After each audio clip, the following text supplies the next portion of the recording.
Good morning, Facebook.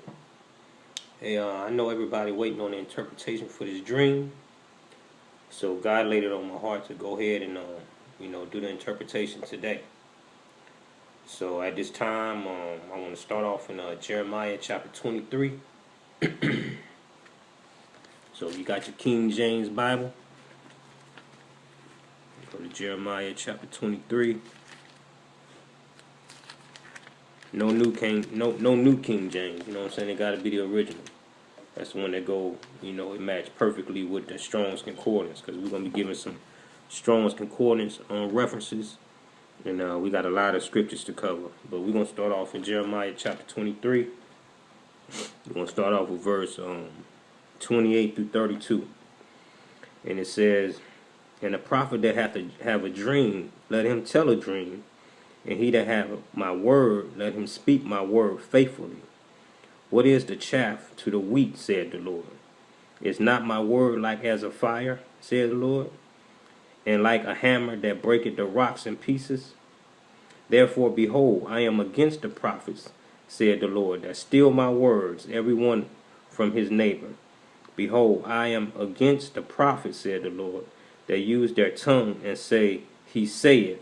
Behold, I am against them that prophesy false dreams, said the Lord, and do tell them and cause my people to err by their lies and by their likeness. Yet I sent them not, nor commanded them. Therefore they shall not profit this people at all, said the Lord." So in other words, what God is saying right here is, God gave you a dream, you should definitely be able to back it up with God's word. That's God. That's exactly what God is saying, because at this time, this day and age, with so many people going around saying God said, and we should be able, as believers, we should be able to identify the false teachers and the false prophets that say God said. And the only way you're going to be able to do that is to help you identify the real from the false, is they should be able to give you correct scripture, to back up everything that they saying. So I wanted to start it off with that, because I'm the kind of person, anybody know me, I'm not really fond of saying God said, and I really know God not really saying it. You know what I'm saying? I'm kind of scared about doing that. So I just want to let people know that it's truly God's word. When He gave me this dream, because we finna go in His word and we finna see for ourselves that it line up perfectly with the dream. Okay, at this time we're gonna start off in what we was talking about, to break it down back to the dream. When I was talking about the guy with the machete at the beginning of the dream, I was talking about the guy with the machete that was, kind of pushing the girls from behind with the machete, like forcing them to kind of move ahead. So we're gonna start off in the book of Micah, chapter 2.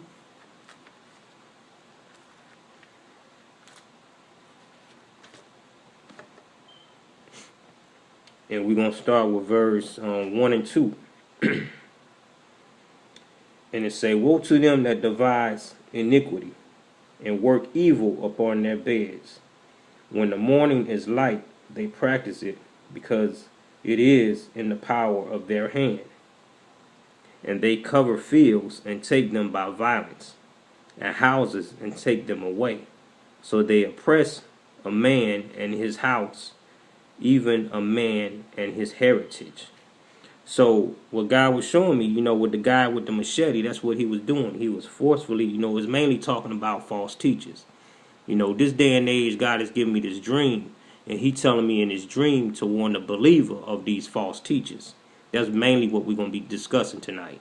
So in this part of the text, the guy in my dream with the machete, the machete is representing, and the guy in the machete is representing the false teacher, and the machete is representing the false doctrine. So in this particular text in Micah chapter 2, if you read along, in this whole chapter, it's talking about, what these false teachers were doing to God's people.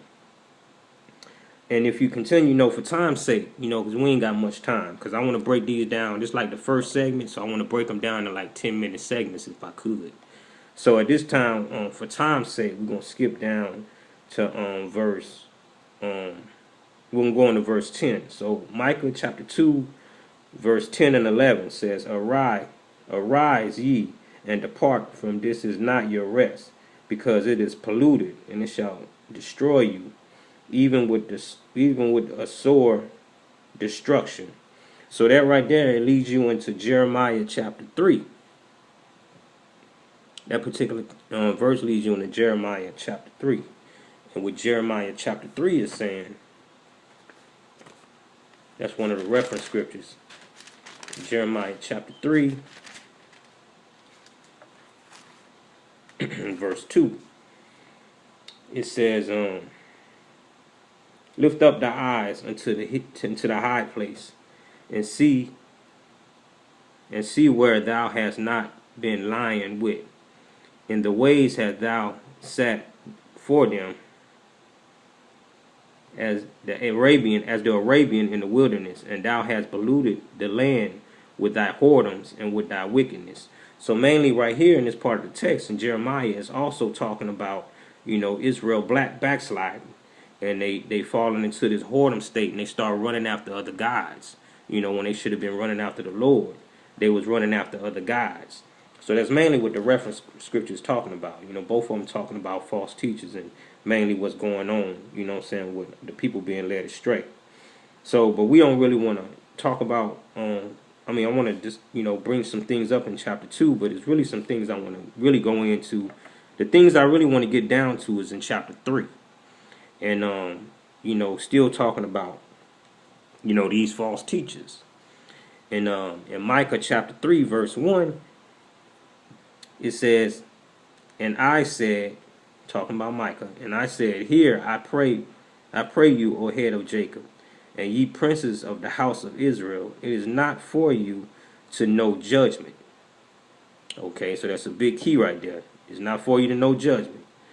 And then it said, who hate the good and love the evil, who plucked off with their skin from off them, and their flesh from off their bones.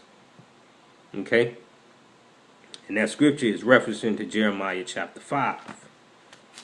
Jeremiah chapter 5, verse 4 and 5.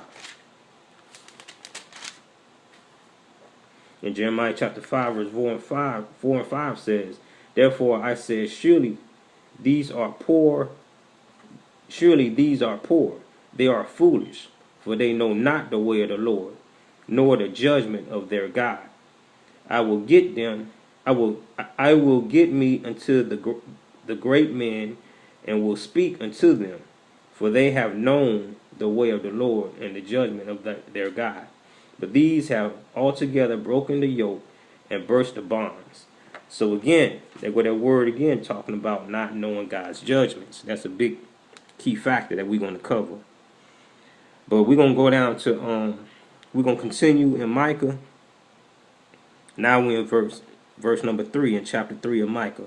It say, who also eat the flesh of my people, and flay their skin from off them, and they break their bones and chop them in pieces, as for the pot, and as flesh within the cauldron.